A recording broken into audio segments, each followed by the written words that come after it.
All right, so now I'm going to talk about what are the benefits of fasting. So we have established that people fast for religious reasons. People from all religions fast, starting from all the way from Buddha and Hinduism, all the way to the recent times, the Baha'is, they all fast. And now more and more people are doing it for health reasons as well. There are clinics in North America which offer medically supervised fasting for health benefits. So what are the effects of fasting? So I'm going to talk a little bit about that. Well, first of all, it's important to know that, and this was really reassuring for me to find out, that a human body is designed to fast. So uh, we could not have survived this long without ability to fast, because food was, if you think about 10,000 years ago, food wasn't readily available all the time like it is today. You would have to hunt, find animals, hunt them, or find trees that had fruit. Sometimes you didn't find trees and you had to keep looking. So there was a period of fasting. It's not like today you walk up to a store and buy whatever you desire to eat. So fasting is built into our system, that has helped us survive this long.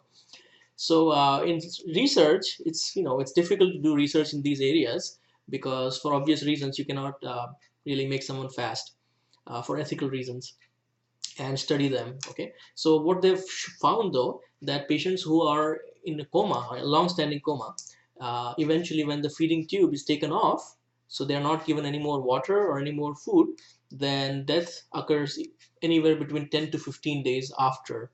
So about 10-15 days after food and water are both stopped, someone can die. So the question is, does food have to stop for 15 days or water or both?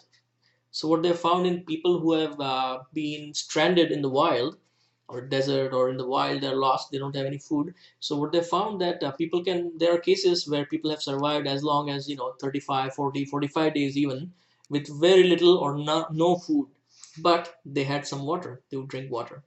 So we know that you can last longer without water than without food. Sorry, you can last longer without food, but you need water. All right, so we know from some historical examples of great personalities like Mahatma Gandhi, and also less great personalities who are in the prison, who go on hunger strikes and so on. So what we have found is that people can go, like Gandhiji used to fast for 21 days. Some of the reports of prisoners fasting for 2 weeks or 3 weeks are there. But Gandhiji used to drink a little bit of water. So there's something about water that keeps you from dying. So what is it? So the thing is, water is very important for many different critical functions in the body. Let's think of it just this way. Our body needs nutrition. Our cells need oxygen, glucose. So the nutrition is brought to our cells by blood, and blood is about 60%. 60% of body is water, and about 50% of our blood is water. So the other important function is cells create waste products, and those waste products need to be taken up and transferred out. So there you go. So water is really important. So you can last a long time, maybe even 40, 45 days with a little bit of water, but no food. So why do we need food? So food obviously has important things that our body needs to survive. One is proteins, carbohydrates, fats, and so on. And when we stop eating food, our body sort of switches to fat metabolism or protein metabolism, because there are proteins in our body. Our body is made of proteins, and our body also stores fat. I talked about this in one of my blogs. So the body switches to fat metabolism. All right. So fasting, let's go back to the scientific evidence of fasting. What does fasting do for you? So when you fast, well, first of all, if you're looking for scientific literature, it'll be hard to find anything related to fasting, because in science they use the term caloric restriction, or they use the term intermittent fasting to understand. And really, the main research has been focused on aging. How does fasting slow aging? And they found that fasting actually does slow aging, and it inhibits cancer. So how does it do it? All right. So when we restrict calories or we fast, our body goes into repair mode, and there's a technical term for it. It's called autophagy. So autophagy, actually, if you split into two, auto is self and phagy is eating. So literally, body goes into a self-eating mode. So the body scavenges itself to search for defective or malfunctioning proteins or mitochondria or any other junk that's not useful to the body. So body breaks it down and turns it into a source of fuel. So the main effects, so that's what the body goes into an autophagy mode. And what they've also found is that the main effect of fasting is not so much from any kind of restriction of food. The main effect is from protein limitation. So specifically, there's a protein called leucine. If that protein is limited, then the body goes into autophagy mode. And that leucine protein is very high in animal-based foods. So there's another reason to minimize animal-based foods or remove that from your diet. So the results were that our body goes into autophagy, which actually slows down aging and makes you more beautiful. And who knows, it might also start eating up the cancer cells. So those are some possibilities with fasting. All right. So they've also found other effects on different other body systems. For example, they found in animal research that fasting can extend lifespan and live longer, and it enhances cardiovascular, so your heart function and your brain function, and also minimizes a lot of risk factors that can lead to heart disease and stroke and so on.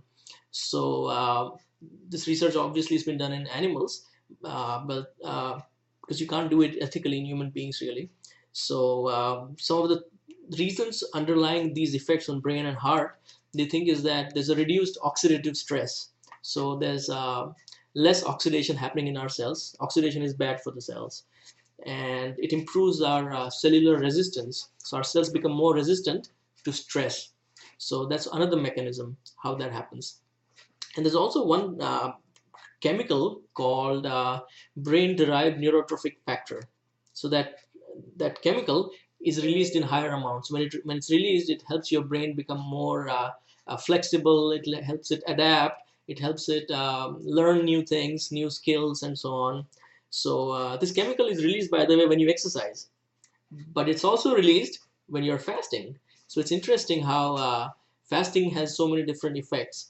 So there have been some studies actually, just to be a devil's advocate, some studies have shown no change in oxidative stress in human beings, for example. So they said, well, fasting didn't really change anything. But I looked carefully at that paper, and what they found was the students who were fasting, they were awake in the night because they couldn't eat during the day. They were awake in the night. So the amount of waking time and sleeping time was the same. Uh, and in the night, when they're awake, they were not really that active. And they're probably eating a lot of food in the night because they were not allowed to eat during the day. So fasting, there are some people who would, for example, they would eat a lot of food in the night and eat very little during the day for religious reasons. But then essentially you're eating the same amount of food that you normally eat. So instead of sleeping during the night, you're sleeping during the day. So when that happens, you're not really restricting your calories. The calories remain the same. And maybe that can explain why some studies have found no effect of fasting. So whether you're doing it for religious reasons or for health reasons, it's a good thing. And for example, for religious reasons, you don't eat food between or drink between sunrise and sunset. So it's good for you. And there are some unpleasant feelings, but I think those feelings come from your body going into an autophagy mode. So I hope you found this helpful and it inspires you to fast on a regular basis. For example, religious fast is when you eat in the morning before sunrise, and then you eat after sunrise, after sunset in the evening. So when you do that, know that there are a lot of medical benefits, a lot of benefits for your body as well as your soul.